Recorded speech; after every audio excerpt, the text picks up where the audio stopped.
The views and opinions in the following program remain those of the producer or sponsor, and not those of Medford Community Cablevision, its staff, management, board of directors, or other affiliates.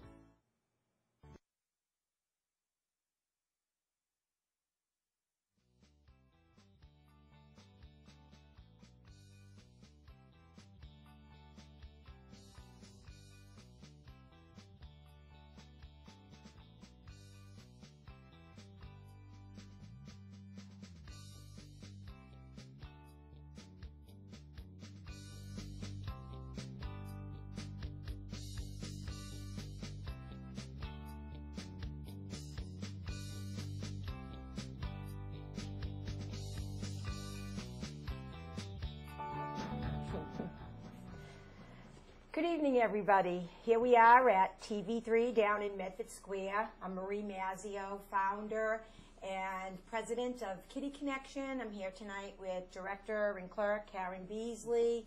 Tonight is the beginning of the Pet Network that we're going to be bringing monthly right now to TV3. Brought about by popular demand because we're very, very interested in some sort of change in the city of Medford so that people can become more responsible with their pets. And it all started probably about 2 years ago when I proposed a mandatory spay-neuter ordinance to the city of Medford at a city council meeting. Recently, I went back to city council and wanted to spark interest in it again. And we just met this week on Tuesday night. There was an article in the newspaper which sparked a lot of people contacting city councilors, opposing for, which made me see some changes in how everybody seems to be getting angry about the word mandatory. So as we start the program, what I'd like to read is something that I read Tuesday night to the Medford City Councilor. And basically the ordinance, and again, just to let everybody know, I'm not somebody that writes ordinances, and that's done by Mr. Mark Rumley at City Hall. So basically this ordinance has nothing to do with registered licensed breeders. They are not affected by this ordinance. And basically, we can simply take the mandatory out, just like our Poopa-Scoopa law. Our leash law doesn't say mandatory, but I don't think we have a choice. We have to do it. So we could even say the City of Medford's ordinance to spay and neuter pets without the word mandatory. This ordinance is for any Medford residents allowing their cats and dogs to randomly reproduce and choosing to sell or give them away as unvetted animals in the City of Medford. This is also for those Medford residents who jeopardize the health and welfare of other residents in their buildings or their neighborhoods by causing the reproduction of animals in their apartment or home to the degree that the health and safety of residents and people in the community are affected. Anyone whose pet is having a litter, which is reproducing, should be considered a breeder. If your pet is reproducing, you will be fined $50 and required to purchase a breeder's license for $75, which is now the cost of a low-cost spay. If you choose not to spay and neuter and your pet does not reproduce, you are not violating any ordinance. Your pet just cannot reproduce. Unaltered cats should remain indoors so as not to be a health nuisance to the public. Anyone choosing to spay and neuter and produces proof of spay and neuter will be waived from a $75 breeder's license. And we would just want to make it clear that this is not a pet tax. We've heard that word, and it's not. So if people choose to reproduce their animals, then they'd have to obtain a breeder's license. And tonight we have here with us Breana Lungo-Kohen, one of our city council women. Breana's been very supportive. Bob Mallorca, too, has been very supportive. And I know a lot of the other city councilors, some of them are asking questions now, which I'm very happy about. And I know there's still a lot that has to be worked out. But Breana, I think Tuesday night, the thing that made me really happy is we had a lot of people, you know, a couple of people came out, and it's nice to hear the opposition.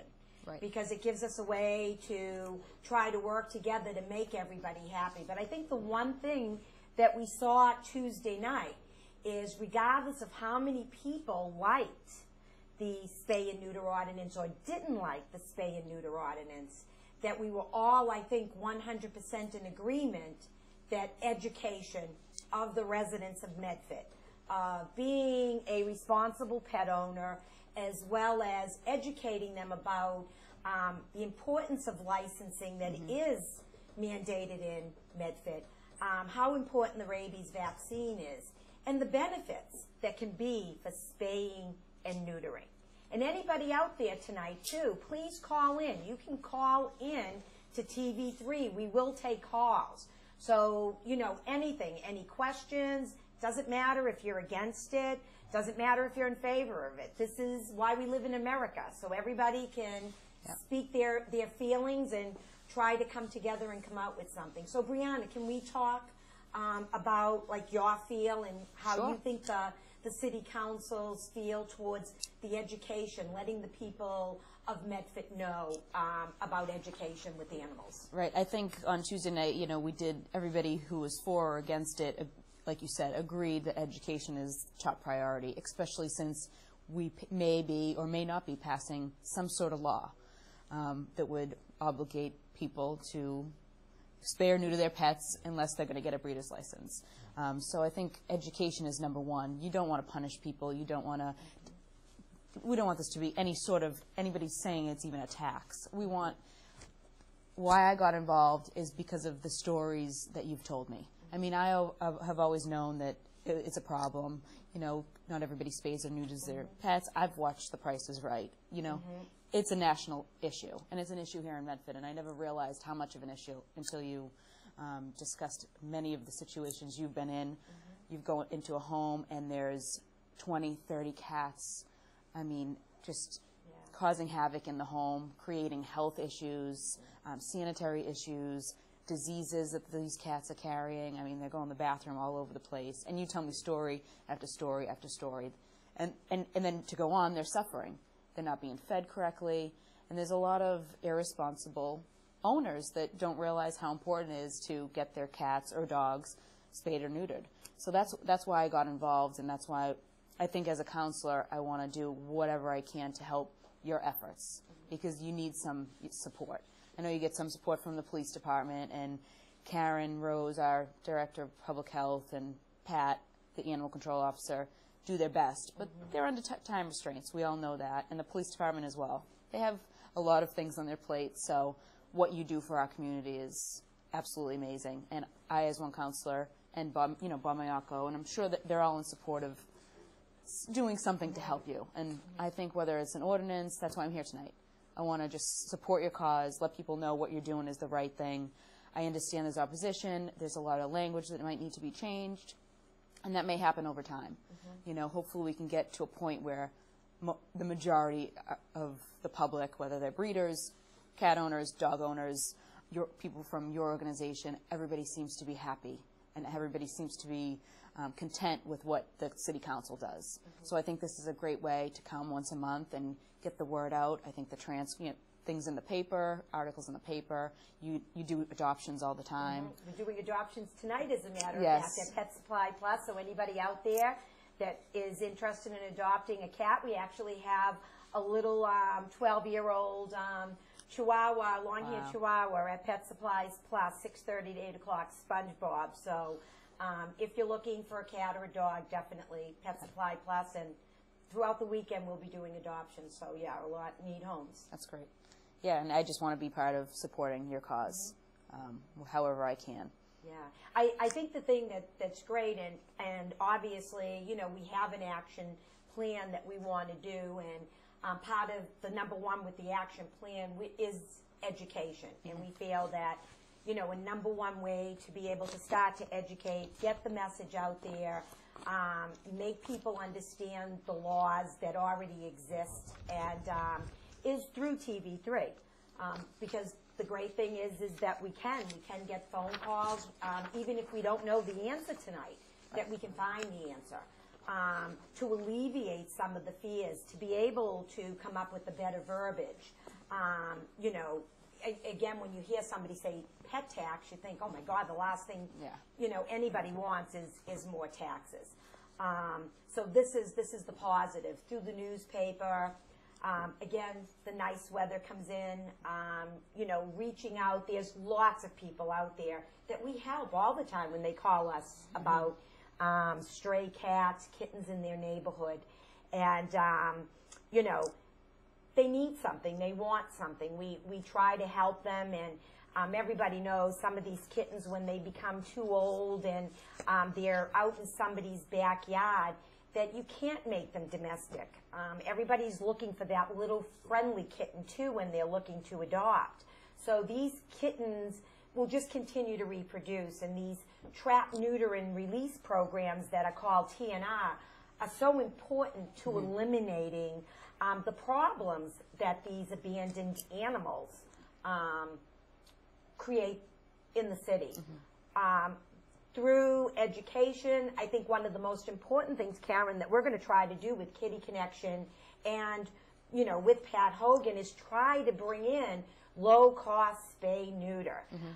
This is the most important thing, because there, I mean, even this summer, we had this woman, Debbie, that came with her cat that had been having how many litters? She's from Medford. She didn't even know that we existed, let alone that she could get low cost to help her with her cat and find homes for her kittens. As a matter of fact, she had taken her cat to the vet, and they thought she was having 6 kittens, and she only had 5. And we rushed the mother cat into the vet because if there was one other kitten still inside of her, it could kill her.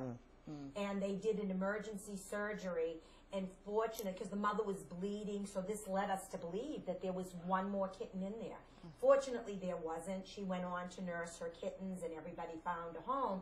But the thing is that luckily this woman found us, and we were able to do something and make a difference and educate her and make her know, and hope that she'll tell other people that, hey, Kitty Connection helped me with low cost. We did that first night that I was on the city council. A gentleman called that he was interested in low cost spaying of his cat. Oh, great.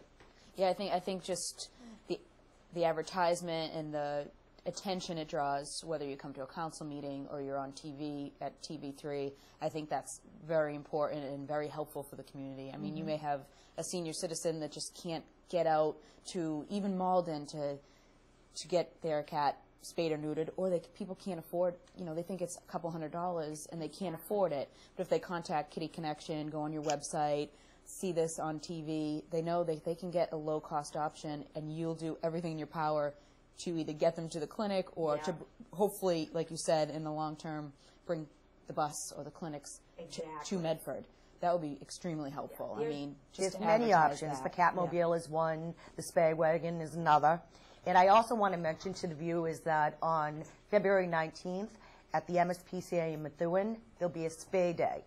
And it's $25 for female cats, $10 for male cats, $50 for all pit bulls, $75 for all male dogs other than pit bulls, and $100 for all female dogs other than pit bulls.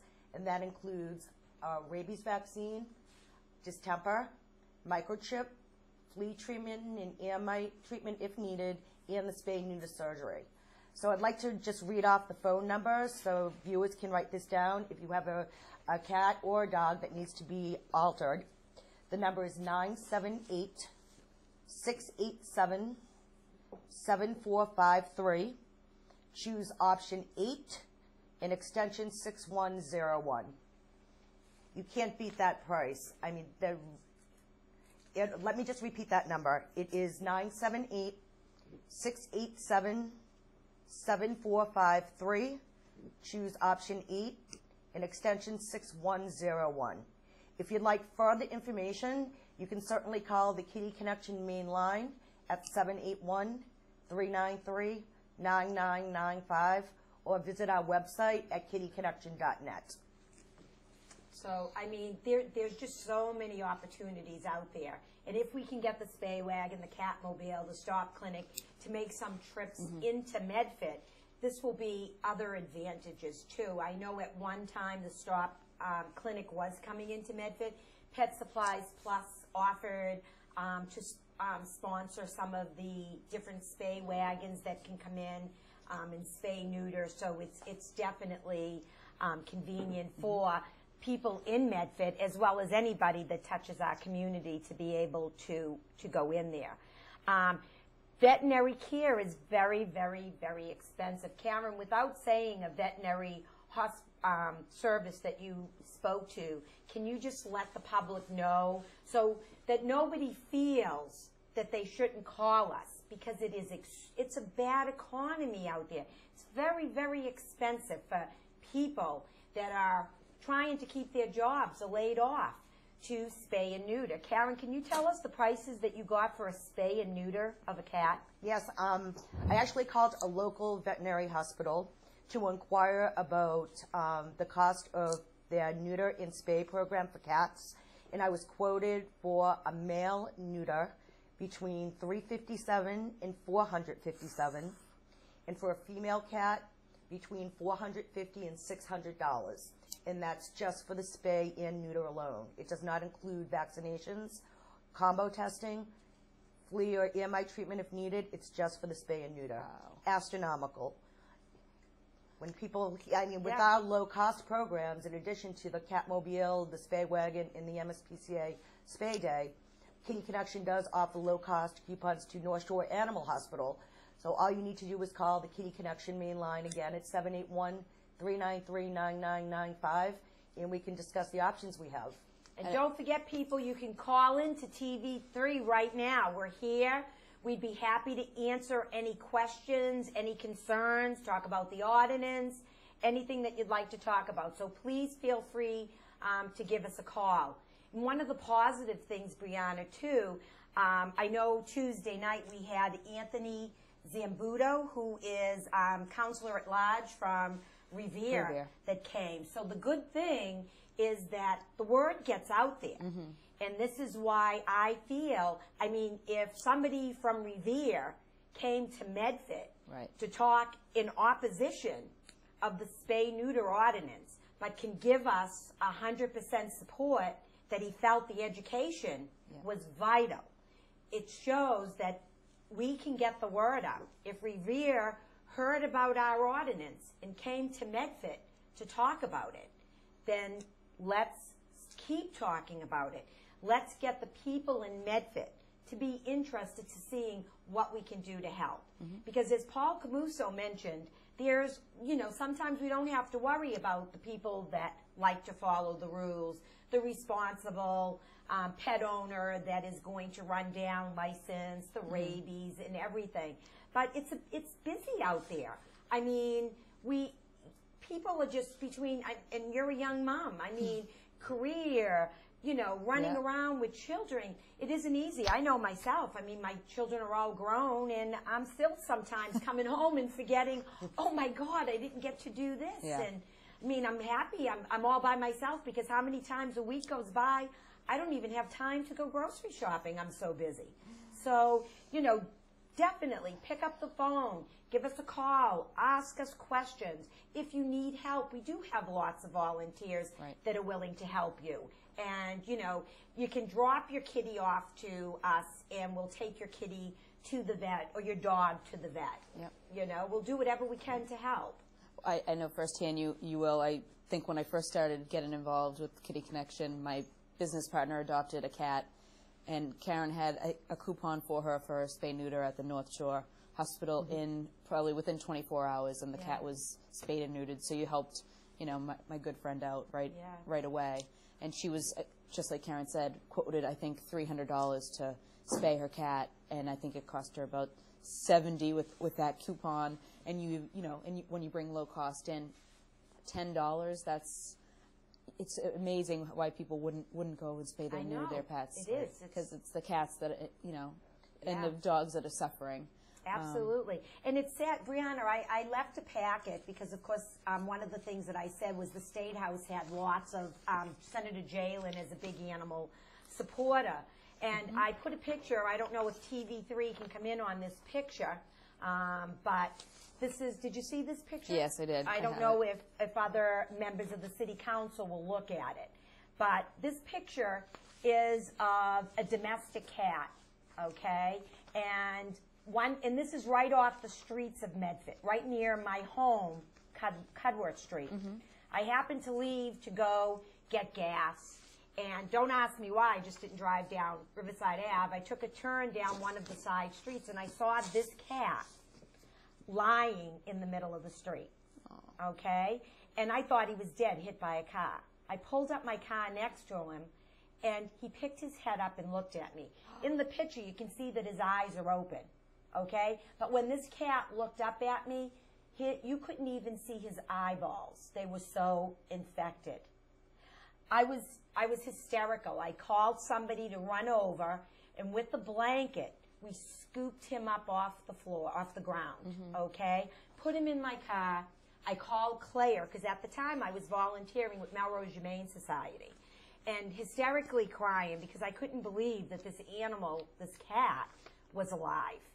And I rushed over there to Claire, and we did whatever we could to get him as cleaned up as we possibly could, bathe his eyes, and we took him to the vet that we worked with. Dr. Duca was great with the Animal Medical in Saugus. He worked with Melrose Humane Society. And basically, amazingly, the cat, we did test him. He didn't have FIV or FELV. Wow. But he was a very old cat. And prior to going there, I said to Claire, if he isn't suffering, I want to just take him home and give him a happy home for a week, if we have to put him down.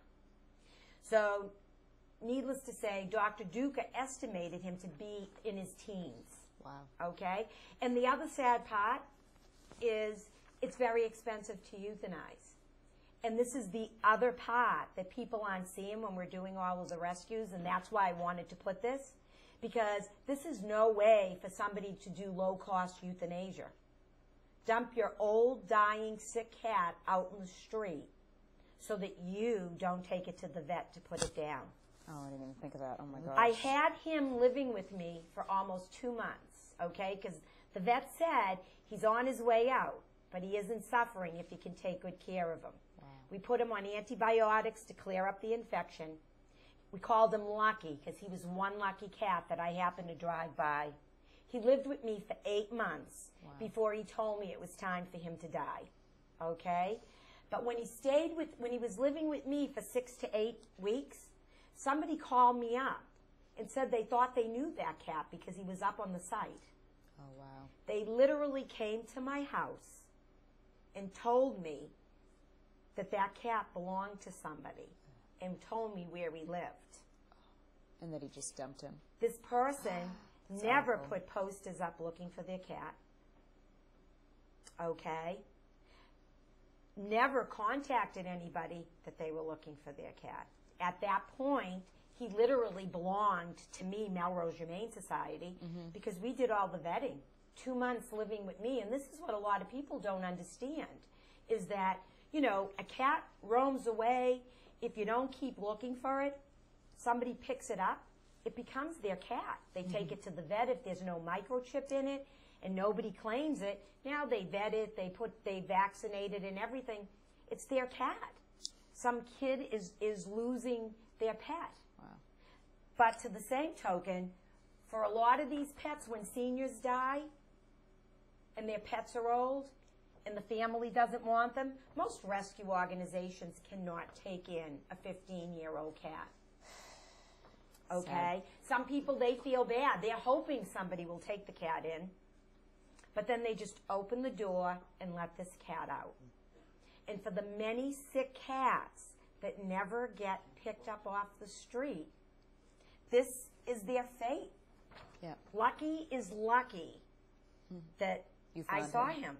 And He that's was just lying- one lucky. That's one. Another time driving down Forest Street. Jeanette was planning her wedding, and we had come back looking for, I forget what we were looking for, gowns, whatever it was, but one of the wedding things. And we're driving down Forest Street, and I see this cat. He runs up to these people. I'm thinking to myself, okay, he must belong to them. I see them get in the car, drive away. Now we pass the cat. But of course, I'm watching because Jeanette was driving. Then I say to Jeanette, stop the car. That cat doesn't have a home. And he looked a lot better than Lucky, but he looked like he was on the way to becoming to look like Lucky. Yep. So Jeanette's like, oh no, Mom, don't tell me we're stopping to pick up the cat. So I says to her, I gotta stop and see, does he belong to somebody? There could be a caller. Jeanette stops the car, we pull over. I open the door, no lie. The cat sees us, runs over to me, jumps in the car. I look at Jeanette, the way the cat looked, I said to her, there's no way this cat belongs to somebody and looks like this and would be walking the streets. And took him to the vet, we took him home, I called the vet, I rushed him to the vet, and he became Stu. And Stu went and lived, again, an older cat, went and lived his last days with a senior citizen over in Malden. Oh, nice. Who called me up about a year and a half after he had Stu, that Stu had developed cancer in his mouth. And I took Stu with him, and he was there, and we euthanized Stu, and Stu had that home, and Stu was loved. But picture if I didn't find Stu. What is it like to die alone with cancer out in the street?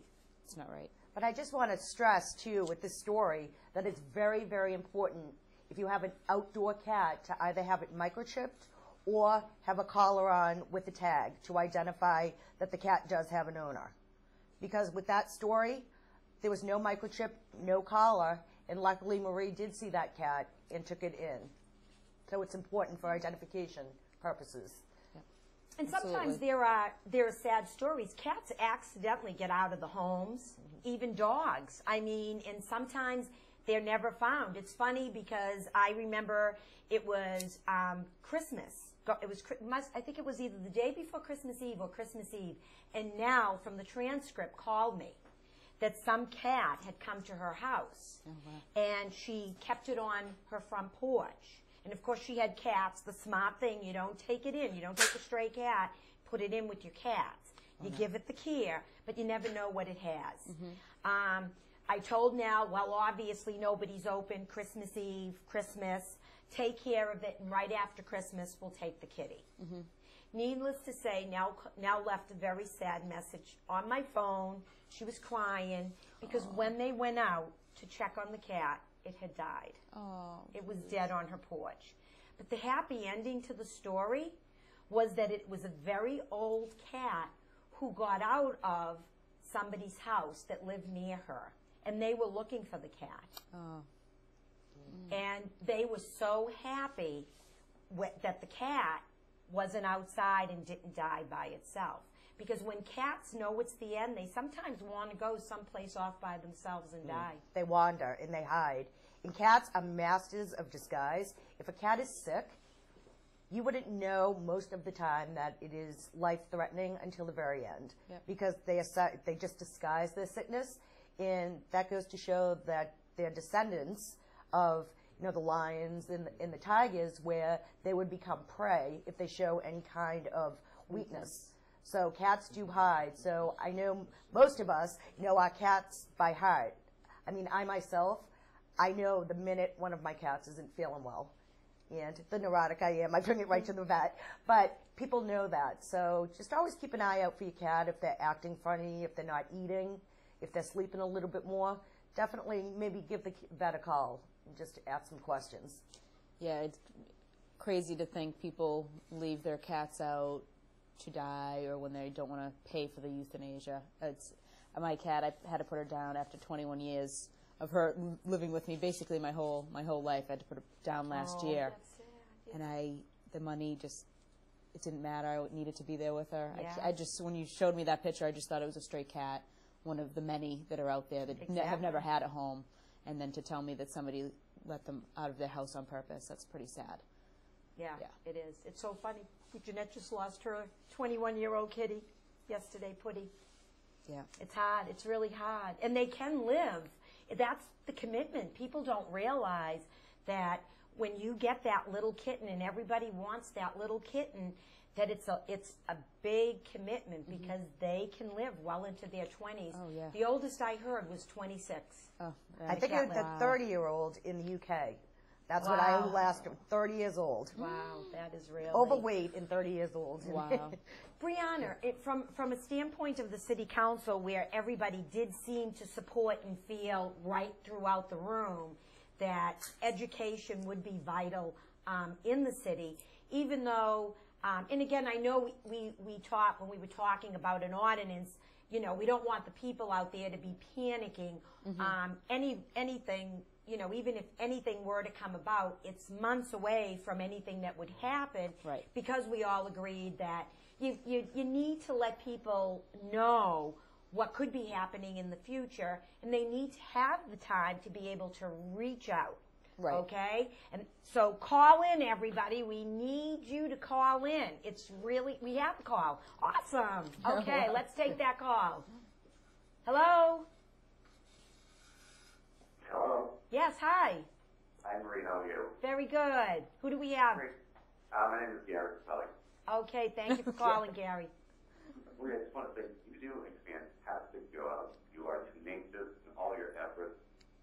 Everything I've ever known about you, the kid connection, I don't know where you get the energy, but you just, and both of you, it's amazing. I see you everywhere. And I really applaud you going down to City Hall trying to push that ordinance.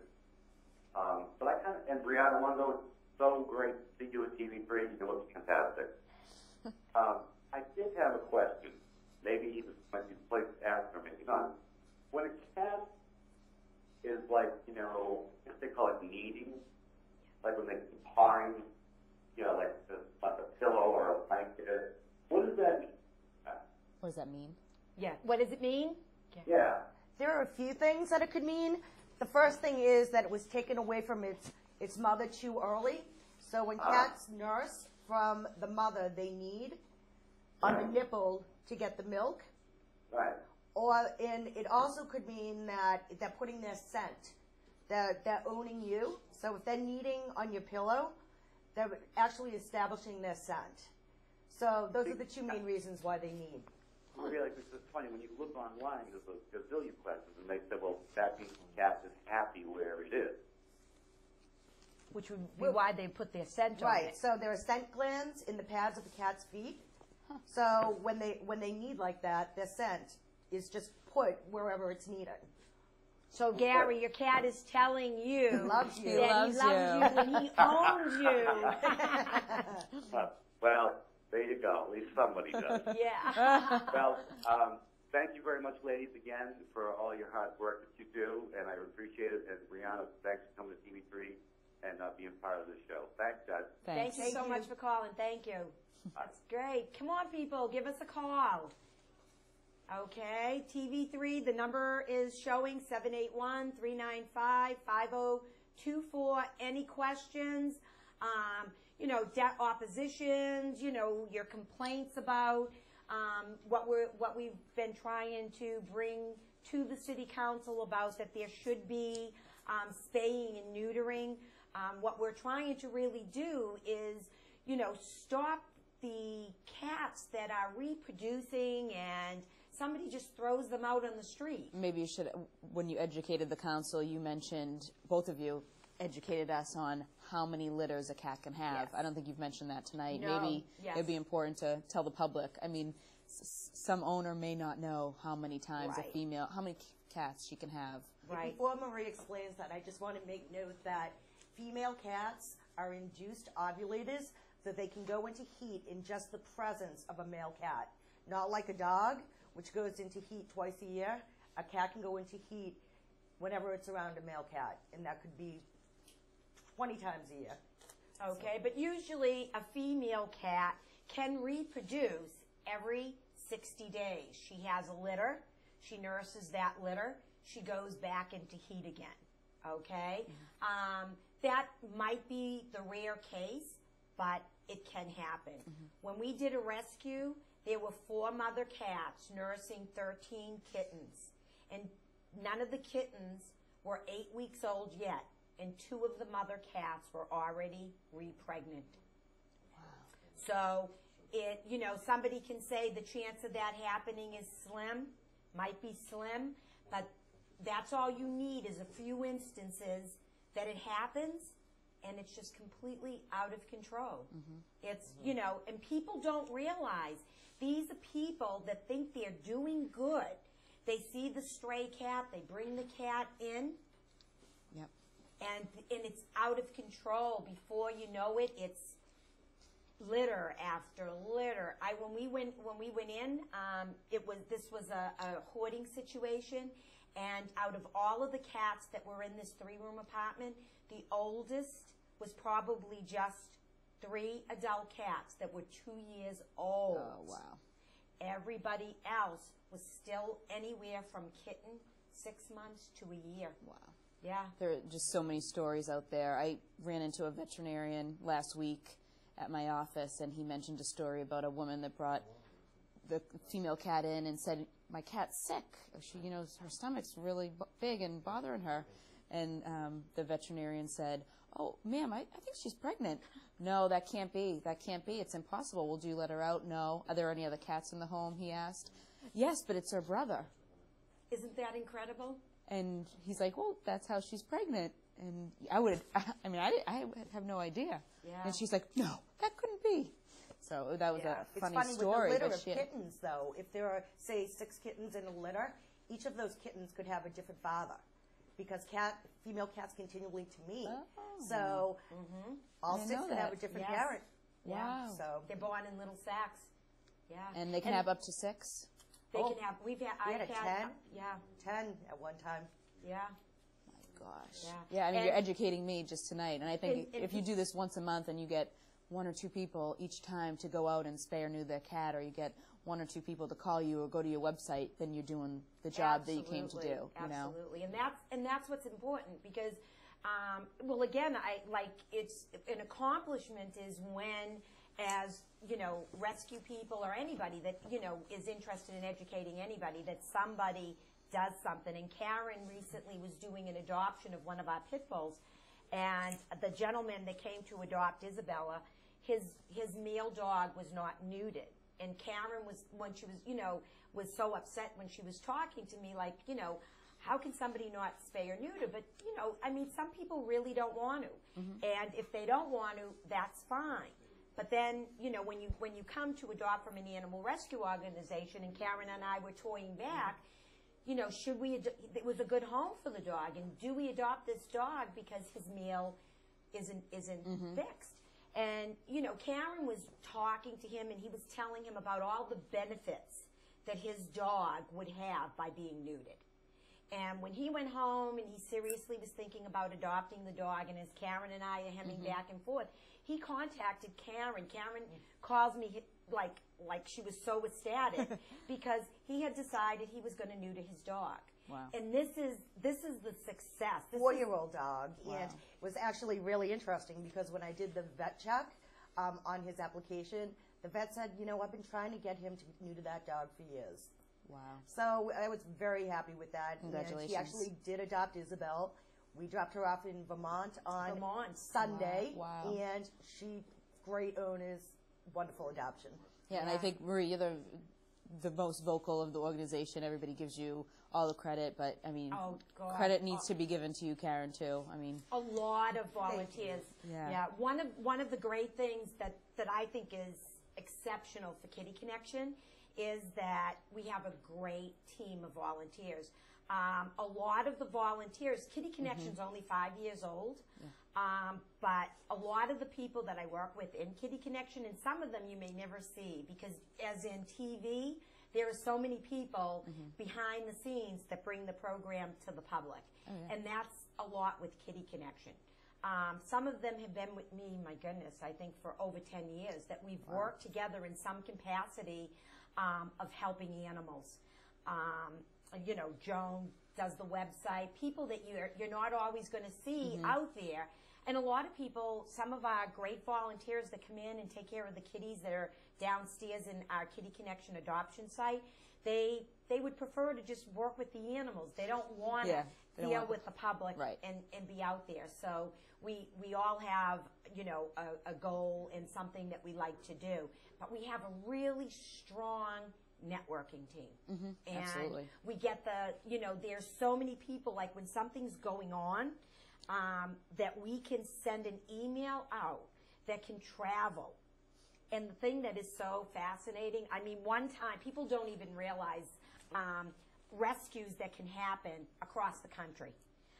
One night, Karen and I, this is funny because, you know, it's night, it's like 9 o'clock, and somebody we know is traveling out in Chicago. Wow. And they call us that a friend of theirs in Texas is crying on the phone because of these 2 dogs that are going to get euthanized the next day that are awesome. Okay?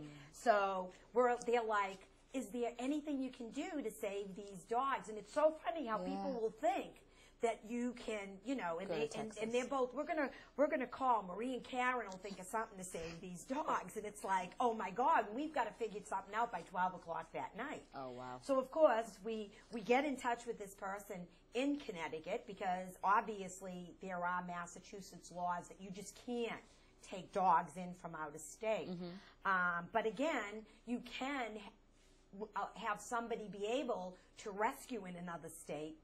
And this is what this girl did. This rescue, this pound, all they wanted was a 501c3 to guarantee that this woman was reputable and would take care of these dogs and find them homes. They wanted a guarantee with a nonprofit organization. It was so funny. Karen and I trying to figure out the scanning.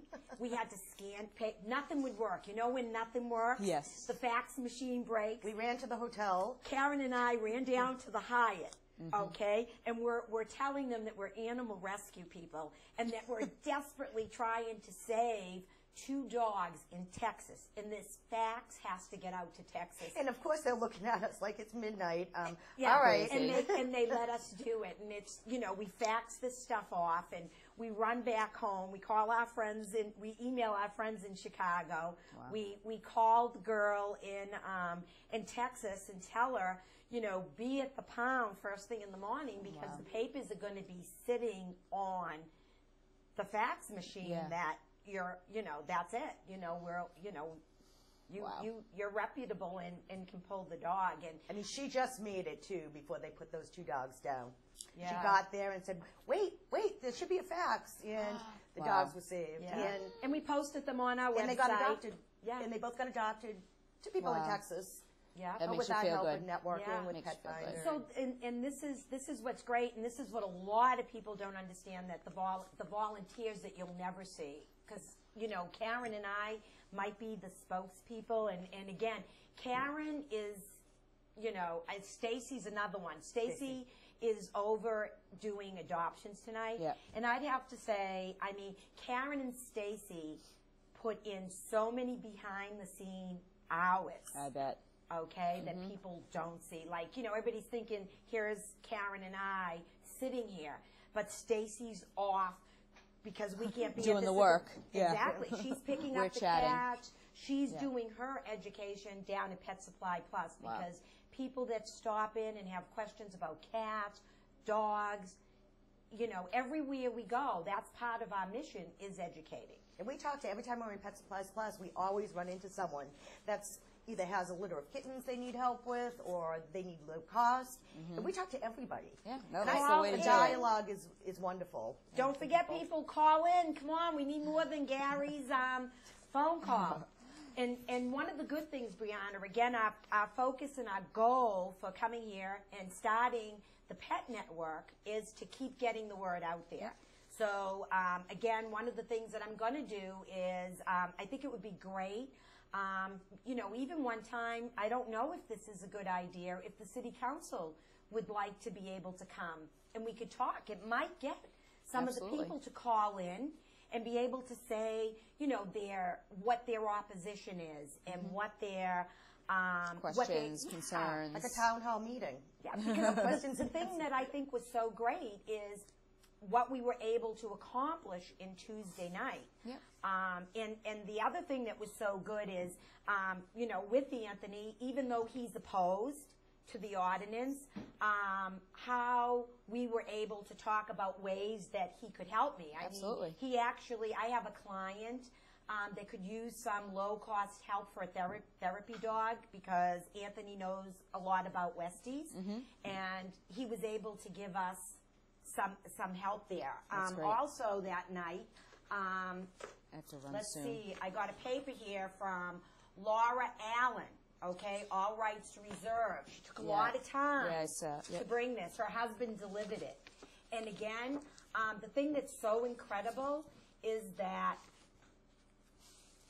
there might be things that we disagree on, but there are so many things that we agree on. And just like I said to him, I kind of look at the ordinance like a marriage or a friendship, because there's disagreements in every relationship and everything that you'll do. And there's always going to be a flip side to something. But if everybody can hear and listen to what the other person has to say, we can learn from each other and come up with something that can work in Medford. I think anybody interested is an animal lover and wants animals to be safe and protected and not on the streets and going through what the City of Medford's issues or what the City of Medford's going through.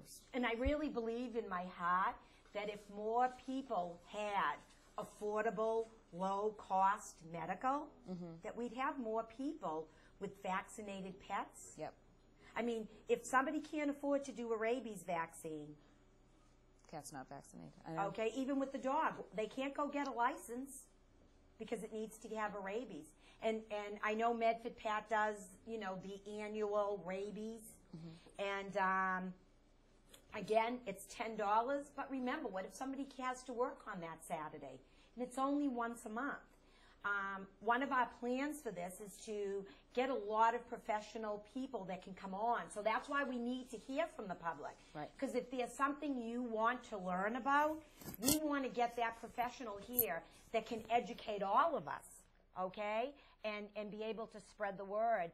One of our first contacts today that we contacted was the Massachusetts Department of Agricultural Resources, because a lot of people, not only in Medford, but throughout Massachusetts, don't understand the new role that the Massachusetts Department of Agricultural Resources has. And Jim Morse, Tuesday night, brought that out, that they're actually under Homeland Security. Karen, you talked to Patricia? Yes, I had a conversation with Patricia Cabral. She is the rabies coordinator for the Massachusetts Department of Agriculture, and we were just talking about the importance of your pets being vaccinated. She was letting me know that the incidences of rabies are extremely high at this time of year from the raccoons, skunks, and foxes. More Karen, so can I than interrupt any you one second? Yes. Because I know Breana needs to get going. It's time to run for the kids. As we say. But Breana, I want to thank you very, very much for coming here. I wanted to show a liaison that we're all working together. We are. That the City of Medford, Animal Rescue, we're Animal Rescue, TNR groups, we all want to work together. The people out in Medford, we all want to make a better Medford out there. And I really, really agree with you. appreciate Yes, coming. thank And you. I hope we can all work together. Thank you. I just to close, I do have to pick up my kids. They go to bed about 7:30, so I got to pick them up with the babysitter. But I admire your passion, and I'm glad to be a part of it. And I know the council, is working through concerns and issues, but hopefully we can move forward and just help you in any way we can. And I think this is a great way, just education, and communication and concerns and issues to get out on the floor. So thank you for having me. Thank you, Breana. Thank you so much, Breana. Thanks. Karen, I'm sorry, you can go, please talk about what we'd like to have for our guest speaker from the Department of Agriculture. So Patricia Cabral, she's the rabies coordinator for the state of Massachusetts Department of Agriculture, and she educates people on the importance of rabies vaccines. They are a law in the state of Massachusetts, and her and I were talking about in the fall, September is World Rabies Day, month, and having a clinic, a low-cost clinic so people can get their pets vaccinated. But the incidence of rabies right now is so high in foxes, skunks, and raccoons. She had 2 cases in 2 nearby towns today that the raccoons tested positive. So people that do let your pets outside, please, please make sure they're rabies vaccinated. Yeah. It's a terrible death if they contract rabies. And what a lot of people don't realize, too, and this is so important, you really, really, and Board of Health will stress this, please don't leave food out at night, okay? You definitely don't want to encourage these raccoons and wildlife that could have rabies to go on those dishes that you will pick up with your hands. You definitely don't want to get exposed to any saliva of any infected animal. We're going to have to get ready to close our first show of the Pet Network. We hope the next time that we are on the air, more people will call in. We are with Kitty Connection Incorporated, 781-393-9995. Please call us for low-cost medical if you need it. We are out here to help you. And we want to make a difference in the city of Medford, but we want to make a difference throughout the state of Massachusetts. We don't segregate. We'll help anybody that needs help. Our next Pet Network is probably going to be in another month, and we're hoping that our next episode is going to be on rabies, the importance of rabies vaccinations, and we're hoping to be able to have the Massachusetts Department of Agriculture on the show. Thank you, thank you, thank you. Anybody want to make a last-minute call-in, please do that. You still have 2 minutes to make that last-minute call-in. I also want to stress, Marie, we should really stress this, that with the ordinance, that you don't have to have your pet spayed or neutered. You don't have to, only if you have that animal reproduce. Real important. Real Good important, point, Karen, to close to stress our show that, with. because people, it's not a mandatory ordinance where everyone will be required to have their animal spayed and neutered. It's only if you choose to reproduce that animal where you would need to obtain a license. And Breana was correct. Since I was little, Bob Barker always ended his program, and I think that's the way we should end the Pet Network. Don't forget to spay and neuter your pets. That's the most important thing and the best thing of education. Thank you all for watching. Oh, we have one more call. We're going to take it before we go off the air. Hello?